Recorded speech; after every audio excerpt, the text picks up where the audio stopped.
Cela n'a pas sa langue en poche. Prince Epenge. C'est tout de suite. Prince Epenge. Fachi au Kassai, les attentes et les défis. Bienvenue, Monsieur Prince. Merci pour très la content confiance. Très content de voir le président dans son fief, dans son Kassai natal. D'abord, je vous remercie pour l'invitation. Je salue les Congolaises et Congolais qui nous suivent de partout. Je pense que la situation qui se passe actuellement à Beni, à mon avis, est plus utile. Cette tournée, cette campagne électorale anticipée de M. Félix Tshilombo. Donc, une campagne électorale présentée au nom de la coalition Lamuka, au nom de mon parti ADD Congo, nos condoléances aux familles de nos compatriotes qui ont été arrachés à la vie de manière sauvage par des bombes posées par des kamikazes en plein état de piège. Des sièges ou des pièges? À elle, à ces familles-là, je dis... Monsieur Prince Epenge, état des sièges ou état des pièges? Clairvoyant, un leader capable de mettre fin à ces atrocités à l'Est bientôt. Mais pourquoi vous parlez de l'état de piège au lieu de l'état des sièges? Mais parce que M. Félix Tshilombo a piégé les Congolais. Comment il a piégé? Si. Comment? Rappelez-vous quand M. Félix Tshilombo avait décrété l'état des pièges. La coalition Lamuka, à travers son présidium, le président véritablement élu par le peuple congolais, Martin Fayulu, le président Adolphe Mozito et tous les cas de Lamuka, nous avions posé 5 questions. Ces questions n'ont jamais eu de réponse. Nous avions dit qu'il y aura un fiasco parce que quand vous préparez mal les choses, la suite ne peut qu'être catastrophique. Vous avez suivi les aveux ou l'aveu du ministre de la Défense de ce gouvernement, Tshilin Gelou, qui vous a dit qu'il n'y avait pas eu planification lorsque M. Félix Tshilombo a décrété l'état des sièges. Dès que le ministre de la Défense dit qu'il n'y a pas de planification, vous pouvez me définir ce que c'est que la planification. Alors maintenant, ce qu'on voit aujourd'hui, c'est la suite logique de cette préparation. Au niveau du Kassai, et presque partout, le chef de l'État, depuis son investiture, c'est la toute première fois qu'il foule les sols kassaïens. C'est vraiment un signal fort. Écoutez, je suis tété là, je suis kassaïen aussi. Et d'ici là, il ira aussi au niveau du Sankourou. Monsieur Félix Tshilombo a le droit d'aller là où il veut. C'est un Congolais comme moi et vous. Le problème, c'est qu'il voyage avec une délégation éléphantesque, avec les frais de l'État, et atterrir en Bujimaï. Il dit, vous mes frères de sang, donnez-moi un deuxième mandat. Ceci veut dire que M. Félix Tshilombo est déjà en campagne électorale anticipée. Non, mais est-ce que le fait de parler, de dire que vous êtes mes frères des sangs, est-ce qu'il a péché?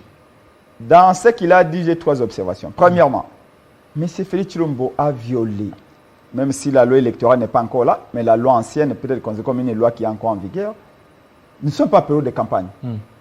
On ne peut pas se permettre, si le plan moral, éthique et même légal, c'est inacceptable qu'on sort l'argent du contrôleur public, l'argent des pauvres Congolais, on met du kérosène, on prend des avions, on loue des gens, on mobilise avec l'argent du peuple. Arrivé là-bas, juste pour dire, vous êtes mon sang, votez-moi. Non, c'est l'argent des mobilisateurs, parce qu'on a vu certains leaders comme Lambert Mende, comme Ngoueka Sanji, qui sont en train de mobiliser. C'est avec peut-être leurs moyens.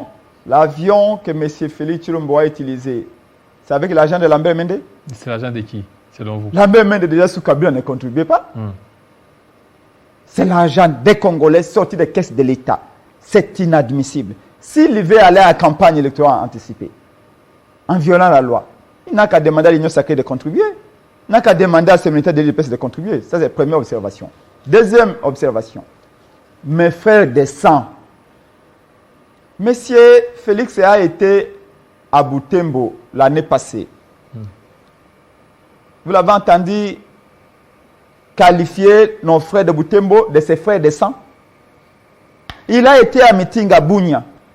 Vous l'avez entendu dire que les gens de Bunia sont mes frères de sang. Bon, quand il a dit ça, en quoi il a péché? Il a été à Goma. Vous l'avez entendu dire aux gens de Goma que vous êtes mes frères de sang. Pourquoi seulement quand il arrive en Bougima? Non, c'est sa vie natale. Donc, c'est sa vie il natale. dit, vous êtes mes frères de sang.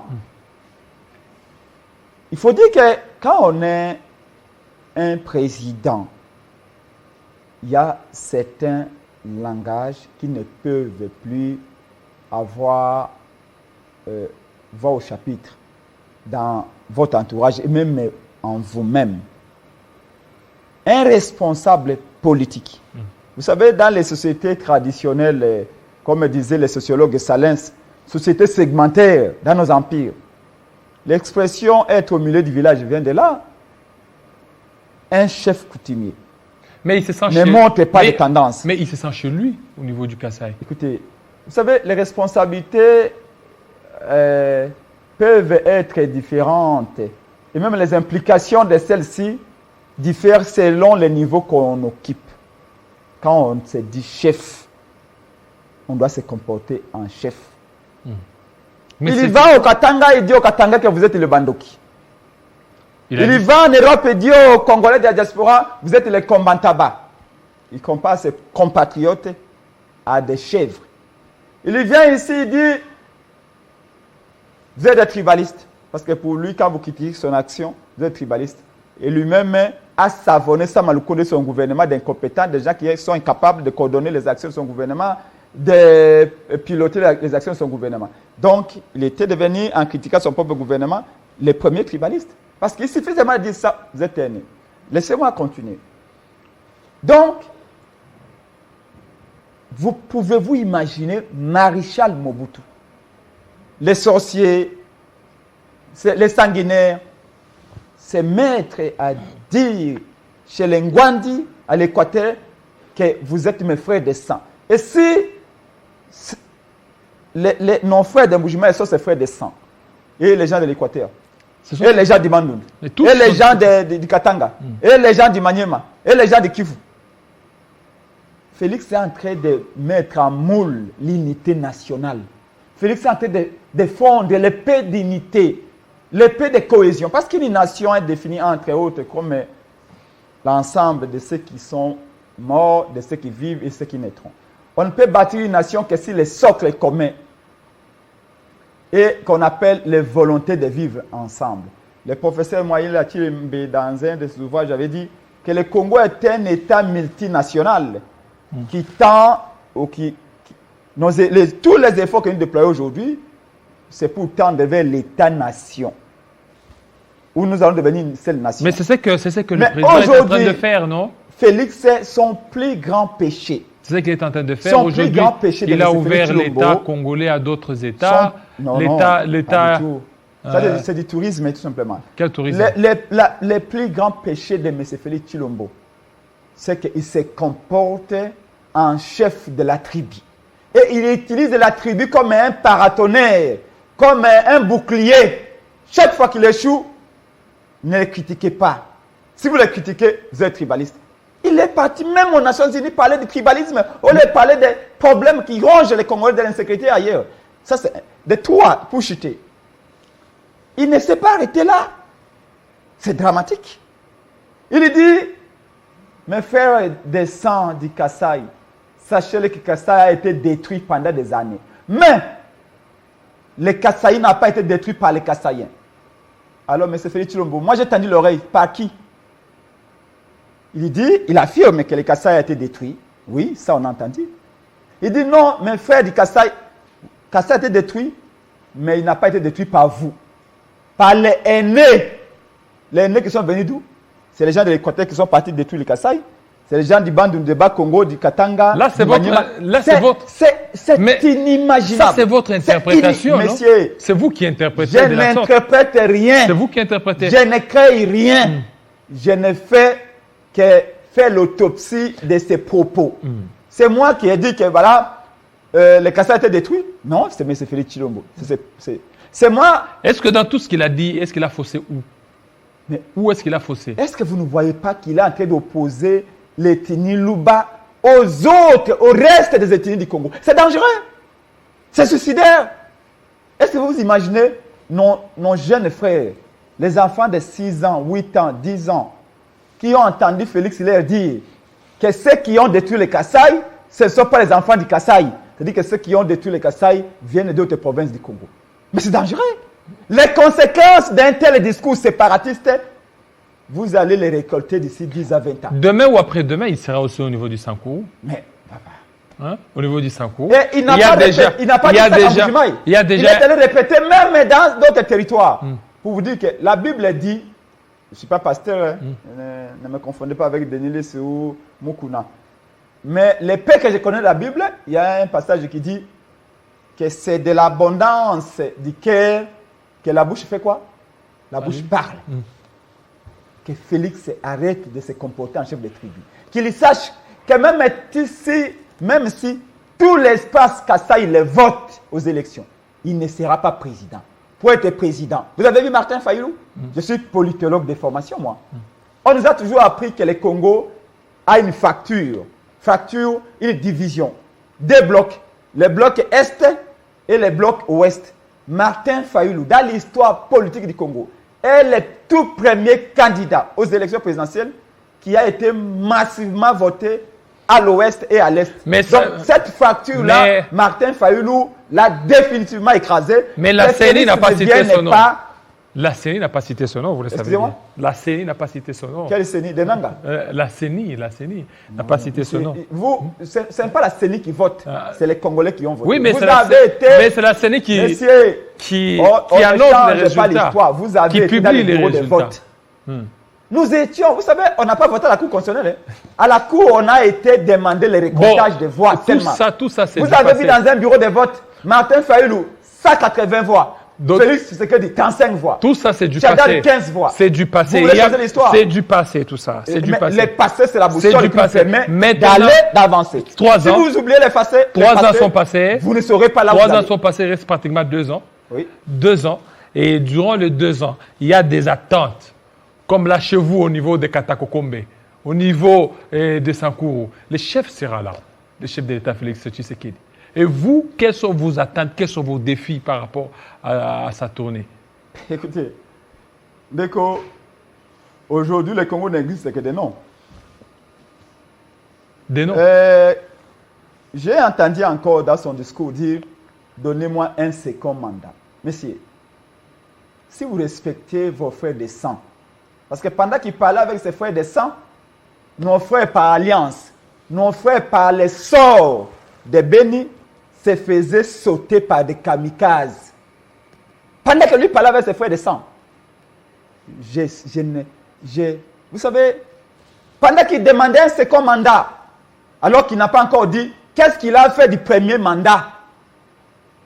Les 3 ans ici, des naufrages judiciaires, économiques, financiers à la présidence, il aurait dû commencer par dire, mais frère du Kassai, j'ai fait 3 ans. Voici ce que j'ai fait, voici ce que je n'ai pas fait. De toutes les façons, il n'apprendra rien au frère du Kassai. Parce qu'à chacun de son discours sur l'état de ses intentions, il dit qu'il a échoué. Il dit qu'il a échoué. Le 3e discours, à son 3e année, il a dit qu'il a échoué. Malheureusement, il n'est pas suffisamment honnête pour dire que les chefs, c'est moi. Quand ça échoue, c'est Sama Lukonde. C'est Vital Kamerhe. Ça sera un bilan partagé. C'est FCC. Mais quand ça réussit, dans les rares endroits où ça réussit, c'est moi le patron. Moi. Vous avez suivi son discours? Il a parlé 22 fois à la première personne du singulier. J'ai initié, j'ai ordonné, j'ai demandé, j'ai envoyé. Mais quand il fait la conclusion, il dit, c'est Sama Lukonde qui est incapable de coordonner les choses. C'est ces ministres de l'Union sacrée, c'est ces ministres de Tshilombo qui sont incapables de conduire sa politique.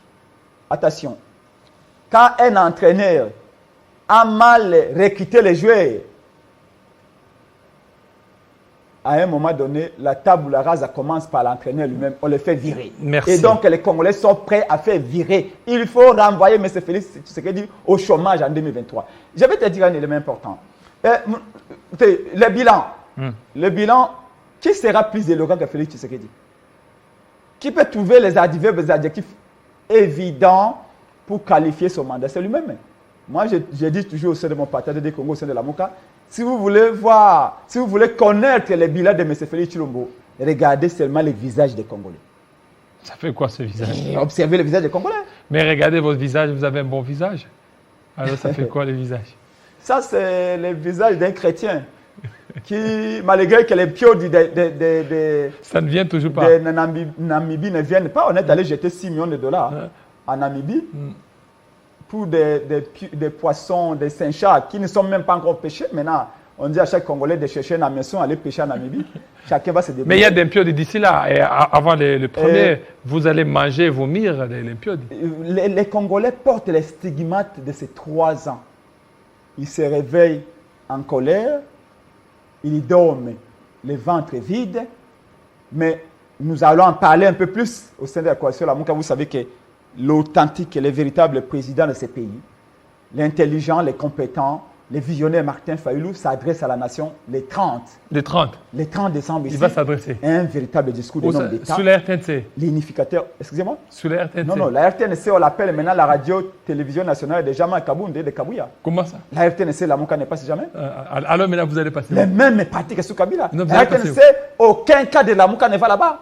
Vous appelez la RTNC, on vous dit que non. Il peut faire aller à la 10e arrive. Malheureusement. Et donc, Monsieur Félix vous partez à la 10e rue, non? Un élément. 10e rue, non? Écoutez, l'IDPS, ce sont nos frères. On a travaillé avec eux. Même s'ils ont travaillé les peuples, ce n'est pas notre problème, c'est le peuple qui va sanctionner. Mais un élément important, messieurs, les pouvoirs constitutionnels originels comme dérivés ont mis un mandat, un quinquennat, 5 ans.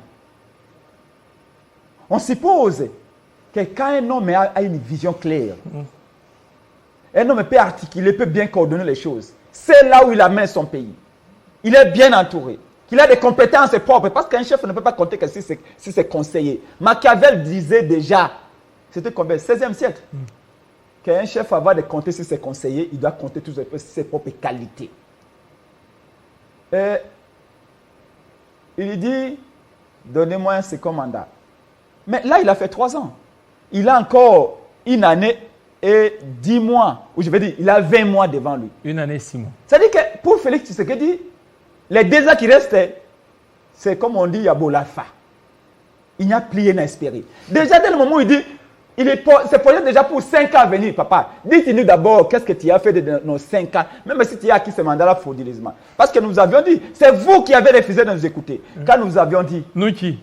Vous journalistes, écoutez la Mouka. Quand nous vous avions dit qu'un bien mal acquis ne profite jamais. On va parler. Et qu'un mandat qui a été acquis dans ces conditions-là, quand ils ont décidé de déposséder Martin Fayulu d'un pouvoir lui donné par le peuple, il n'y aura rien de bon. Aujourd'hui, les conséquences sont là. Voilà. Alors, donc pour nous, il a échoué. Vous avez vu avec l'état des sièges. Vous avez vu avec l'affaire 100 jours.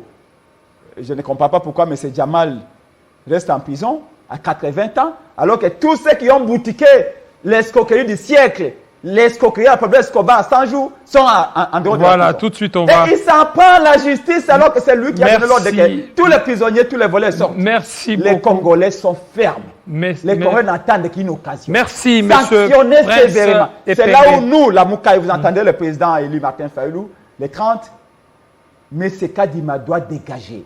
Voilà. Mais c'est Kadima doit partir. Les Congolais ne vont pas tolérer de continuer à dormir affamés, de ne pas avoir des emplois, d'être insécurisés, d'être massacrés. Vous l'avez dit. Comme si nous étions orphelins. Tout de suite, Faustin Chamba, cadre de l'UDPS.